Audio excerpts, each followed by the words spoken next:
안녕하세요. 반려동물의 상식을 쉽고 간단하게 알려드리는 우리 동네 수의사 이동현입니다. 요즘은 날씨가 되게 많이 춥죠. 그래서 오늘은 제가 겨울철에 우리 강아지들에 대해서 조금 상식을 제가 몇 가지 알려드리려고 하는데요. 겨울철에 이 날씨 추울 때 우리 아이들이 산책해도 되는지, 그리고 또 겨울철에 우리 아이들이 이제 쓰는 용품들이 있죠. 뭐 따뜻한 옷이나 뭐 귀마개나 뭐 목도리나 신발 이런 것들 여러 가지가 있는데, 이런 것들이 우리 아이들한테 뭐 괜찮은지, 이런 부분에 대해서 오늘 말씀을 드려보고자 합니다.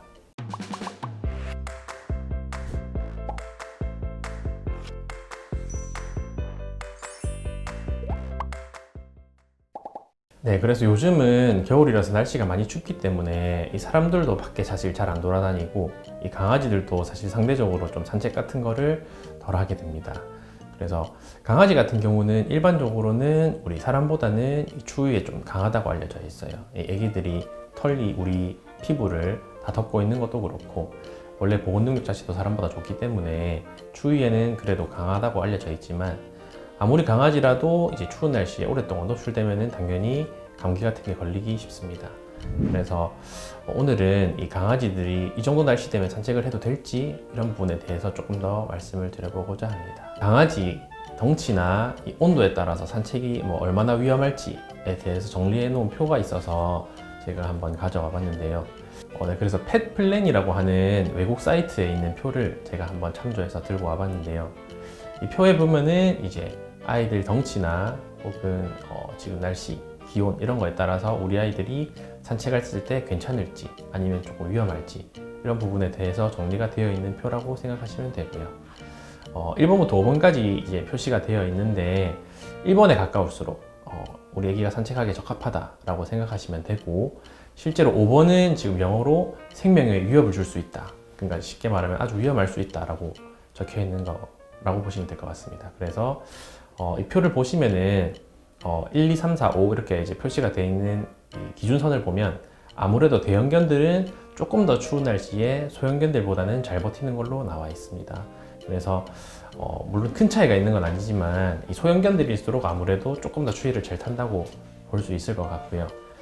실제로 이 표에서 보면은 저희가 보통 3번 정도까지는 그래도 산책을 해도 크게 무리 없는 선이라고 생각을 하시면 될 것 같은데, 우리나라는 아무래도 소형견을 좀 많이 키우시죠. 그래서 소형견 같은 경우는 지금 3번에 해당하는 게 이제 4도, 영하 말고 그냥 영상 4도부터는 조금 이제 따뜻하게 옷을 입고 산책을 해주시는 게 좋다고 되어 있거든요. 그리고 보시면 4번은 영하 4도입니다. 그래서 영하 4도부터는 산책을 만약에 할 거면은 짧은 시간 동안 따뜻하게 옷 입고 짧은 시간 동안 산책하는 게 권장되고, 5번은 사실은 산책을 안 하는 게 권장되어 있다고 적혀져 있습니다. 그래서 보호자님들이 이런 표 같은 거 참조해 주셔가지고, 만약에 오늘 날씨가 어느 정도다, 지금 내가 산책을 나가려고 하는데 지금 몇 도 정도다, 그런 기온을 조금 체크하셔가지고 이런 표랑 같이 보실 수 있으면은 우리에게 옷을 좀 따뜻하게 입혀야 될지, 이런 부분에 대해서 조금 더 명확하게 선택을 하실 수 있을 것 같긴 하고요.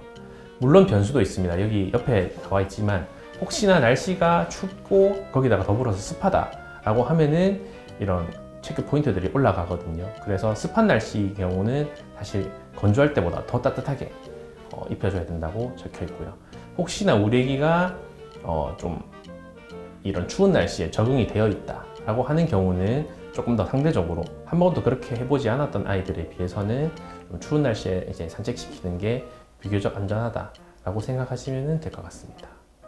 그래서 아까 말씀드렸던 것처럼 이 3번 정도 되면은 이제 따뜻한 옷 정도 걸치고 산책을 하는 거는 크게 무리되지 않는다라고 이제 알려져 있는데, 그렇다면 우리 아이들이 이 추울 때 사용하는 방한 제품들, 뭐 예를 들어서 따뜻한 옷이나 뭐 귀마개나 목도리, 뭐 신발, 이런 것들이 과연 우리 아이한테 이제 도움이 될까요?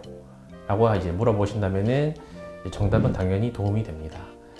도움이 되는 이제 면에서는 당연히 방한 제품이니까 아이들이 추운 날씨에 산책할 때 몸을 따뜻하게 이제 지켜주는 역할도 해주고요. 뭐 목도리 같은 경우는 이제 목도리를 이제 둘러싸면은 아무래도 혹시나 벌레 같은 것들이 이 안으로 파고들 수 있는 그런 가능성도 조금 높여준다고 합니다. 그래서 목도리 같은 경우는 이 기생충이나 벌레 같은 것들이 이 몸 안으로 침투하는 것을 좀 예방을 해준다고 합니다. 그래서 그런 기능들이 있다고 알려져 있고요. 대신에 그러면 방한 제품이 무조건 도움이 되냐라고 이제 생각을 해본다면은 주의할 점이 몇 가지가 있습니다. 첫 번째로는 방한 제품 같은 경우는 당연히 이제 보온을 위해서 따뜻하게 하려고 저희가 입어주는 건데, 굳이 추운 날씨가 아닌데 불구하고 겨울에서 실내에 굳이 따뜻한 옷을 입히실 필요는 없어요. 우리가 사람이 보통은 이 강아지들보다 체온이 저희가 낮거든요.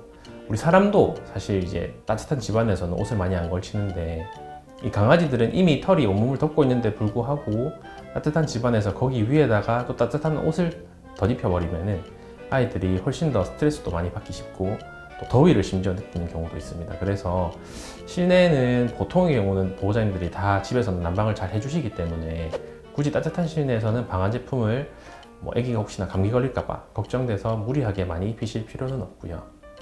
네, 그리고 방한 제품이 여러 개가 있습니다. 귀마개도 있고 여러 개가 있지만 그 중에서 또 한 개를 차지하는 게 바로 신발인데요. 이 보호자님들이 이제 신발 신기고 물어보시는 경우가 종종 있는데, 이 신발 신기면 우리 아이에게 정말 도움이 되나요? 라고 여쭤보시는 경우가 있습니다. 그래서 이 신발은 사실 생각해 봐야 될 점이 좀 있는데, 이 강아지들은 이 발의 구조가 사람이랑 사실 조금 다릅니다. 그래서 이 강아지들은 발을 보면은, 우리는 만약에 우리 보고 내 발로 기어라 라고 하면은 우리가 발바닥을 붙이고 걷겠죠. 이 강아지들은 사실 발가락으로만 걷는다고 생각하시면 됩니다. 그래서 실제로 발바닥은 공중에 떠 있는 상태로 애기들이 계속 걷거나 뛴다고 생각하시면 되거든요. 그래서 이 우리가 흔히 아는 신발은 이 사람의 발 구조에 맞춰서 만들어져 있기 때문에 사실은 강아지들이 오래 신으면은 아무래도 발이 불편하거나 발목이 좀 쪼여지는 그런 경우가 생길 수 있습니다. 그래서 만약에 신발을 시킨다고 하면은 사실은 30분 이상은 사실 신기지 않는 게 좋다고 알려져 있고요. 만약에 조금 오래 신겨야 된다라고 하면은 30분마다 조금 신발을 벗기고 애기 발 마사지를 좀 해서 발을 좀 풀어준 다음에 다시 신기는 것이 아이 발 건강에는 도움이 된다고 알려져 있습니다. 네, 그러면 신발은 이렇게 좀 불편한 점도 있는데 신발이 큰 도움을 줄 때도 있습니다. 바로 언제냐면은 우리가 겨울 산책할 때, 그 중에서 특히 눈이 왔을 때입니다. 이 눈이 왔을 때 신발을 신기면은 도움이 되는 이유가 있는데, 도움이 되는 이유는 비단 눈이 발에 닿이는 게 차가워서 그런 보온 능력에만 저희가 초점을 맞춰서 신발이 도움이 된다라고 말씀을 드리는 건 아니고요. 이 신발이 눈 왔을 때 도움이 되는 이유 중에 한 개는, 이 애기들이 맨발로 눈이 많이 덮인 곳을 걷다 보면은 이 발털이 조금 길어 있는 친구들 같은 경우는 이 눈이 거기 털에 다 떡질 수가 있습니다. 그래서 실제로 산책 오래 하고 집에 돌아오면은 거기가 완전 고드름처럼 꽝꽝 얼어붙어 있을 때가 있어요. 눈이랑 이 털이랑 뒤엉켜서. 그래서 그런 경우는 좀 제거가 당장에 어려울 수가 있긴 하고요. 또 다른 이유로는 우리가 이제 눈이 오면은 사람들이 눈에 뿌리는 게 있습니다. 바로 이제 염화칼슘인데요. 염화칼슘 같은 경우는 저희가 이제 눈을 빨리 녹게 하려고 저희가 눈 많이 오는 곳에 이제 뿌리게 되는 그런 물질이라고 생각하시면 되는데, 실제로 그런 곳에 이제 강아지들이 신발을 신지 않고 맨발로 산책을 많이 하게 되면 이런 애기 발에도 염화칼슘 같은 게 묻을 수가 있습니다. 그래서 아이들이 혹시나 발에 묻은 거를 또 본능적으로 핥아버리게 되면 이 염화칼슘이 몸에 들어갈 수가 있는데, 이 염화칼슘 같은 경우는 우리 애기가 먹었을 때 구토, 설사 같은 이런 소화기 장애를 일으킬 수 있습니다. 그래서 신발이 항상 권장되는 것은 아니지만 눈이 온 날 내가 겨울날 산책을 시키고 싶다라고 하시면은 신발을 시키고 단식시키는 것이 훨씬 안전할 것 같습니다.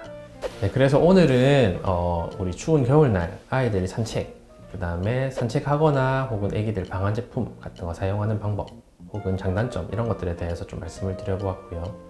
오늘 제 얘기가 도움이 되셨으면 구독과 좋아요 부탁드리겠습니다. 감사합니다.